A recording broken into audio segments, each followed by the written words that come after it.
नाज़रीन, आपको मैंने पिछली वीडियो में बताया था कि कायद आज़म पर मुकदमा दर्ज करवा दिया उस बच्ची के बाप ने, और कायद आज़म ने बच्ची से मिलना छोड़ दिया। और उसके बाद फिर क्या हुआ, आज मैं उससे आगे सीरीज़ को शुरू करने के लिए जा रहा। और नाज़रीन, मैं आपको आज उस सीरीज़ से आगे बताऊंगा कि उस बच्ची के बाप ने जब मुकदमा दर्ज करवाया, कायद आज़म ने बच्ची से मिलना छोड़ दिया, तो उसके बाद उस बच्ची पर क्या हालत गुजरी और कायद आज़म पर क्या हालत गुजरी। नाज़रीन, ये तो मैं आपको बता ही चुका हूँ कि कायद आज़म एक मजबूत असाब के मालिक थे। कायद आज़म ने हमेशा एक मजबूत असाबी का मालिक रखे, और कायद आज़म ने कभी किसी की मोहब्बत के शिकंजे में आने की कोशिश ही नहीं की, बल्कि आए ही कभी नहीं। फिर एक छोटी सी बच्ची ने कायद आज़म को अपनी मोहब्बत के शिकंजे में कैसे जकड़ लिया, उसी की स्टोरी के साथ हम आज आगे बढ़ते हैं। नाज़रीन, जब बच्ची के बाप ने मुकदमा दर्ज कर दिया और बच्ची और कायद आज़म मिलना छोड़ दिए, तो बच्ची की सूरत हाल ख़राब होने लगी। वो लड़की कायद आज़म से मिलने के लिए तड़पने लगी और वो कायद आज़म को ख़त लिखा करती थी, मगर कायद आज़म ने साफ इनकार कर दिया कि मैं नहीं मिलूँगा जब तक कि आप 18 साल की नहीं हो जाती। 18 साल की होगी, ID कार्ड बनेगा और फ़ौरन हम शादी कर लेंगे, तभी हम मिल सकते हैं। अभी उसकी 18 साल की उम्र में होने के 1.5 साल बाकी था, और उसका बर्थडे आया। बर्थडे बहुत सेलिब्रेट किया गया। उसका बाप बहुत बड़ा लॉयर था और बरसगीर का बहुत बड़ा जागीरदार भी था, और उसने उसका सेलिब्रेट किया बहुत ही शानदार तरीके से, मगर वो बिल्कुल मायूस रही।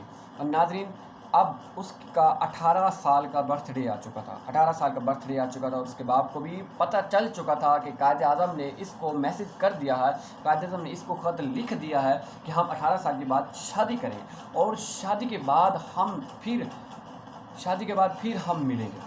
तो नाज़रीन, अब वो बच्ची का 18 साल का बर्थडे आ गया, और वो 18 साल की होगी। बर्थडे आया तो उसके बाप ने कोई शोर शराबे के साथ उसका सेलिब्रेट ना किया, बल्कि इस बार उसकी सेलिब्रेट ना किया गया और उसको एक कमरे में बंद कर दिया। मगर जैसे ही वो 18 साल की हुई, उसने अपना ID कार्ड बनवाया और कायद आज़म को ख़त लिखा कि मुझसे अब शादी कीजिए। कायद आज़म ने उसको बुलाया और कोर्ट जाकर कोर्ट मैरिज कर ली।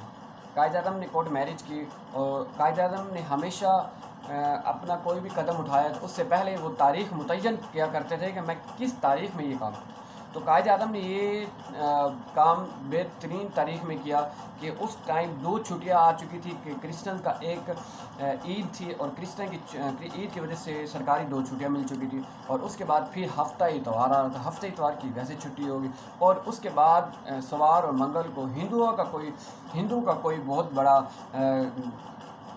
इवेंट आ रहा था, जिसकी वजह से हुकूमत ने छुट्टियाँ दे दी। तो 6 छुट्टियाँ थी। उसी के अंदर कायद आज़म ने शादी की ताकि उसका ससुर उनको कोई मुकदमे का सामना ना करने दे।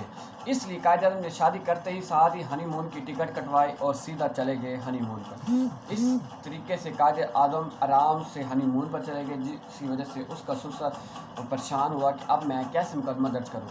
मगर कायद आज़म अपने 2 महीने के हनीमून के बाद वापस आए, तो बजाय कि उनके ससुर उनका इस्तकबाल करते और उनकी सेलिब्रेशन करते, वेलकम करते और उनको दावा देते ना, बल्कि कायद आज़म के ख़िलाफ़ एक मुकदमा तैयार था, और कायद आज़म को एक समन मिल गए कि नेक्स्ट टाइम अपने आ जाइए आप मुकदमे के सामना करने के लिए अदालत के अंदर। कायद आज़म ने मुकदमे का सामना बड़े ही दलेरी से किया। कायद आज़म ने मुकदमे का सामना कैसे किया, मैं आपको बताता हूँ कि कायद आज़म उस मुकदमे के अंदर उसी लॉयर की बेटी और कायद आज़म की ज़ौजा मुबारका उनको लिया और अदालत पेश हो गए, और खामोशी से कोई अल्फाज बोले बगैर जब अदालत ने कायद आज़म से जवाब तलब किया, तो कायद आज़म ने सिंपली कहा, इशारा किया अपनी बीवी के ज़रिए। बीवी आगे बढ़ी और कहा, बीवी के बाप ने ये कहा था कि इसको कायद आज़म ने अगवा किया है।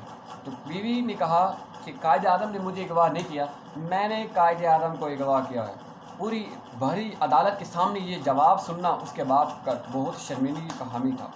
और नाज़रीन, उसका ये जवाब कि मैंने कायद आज़म को अगवा किया है, तब भी जज ने उस केस को खारिज कर दिया, बर्खास्तार कर दिया।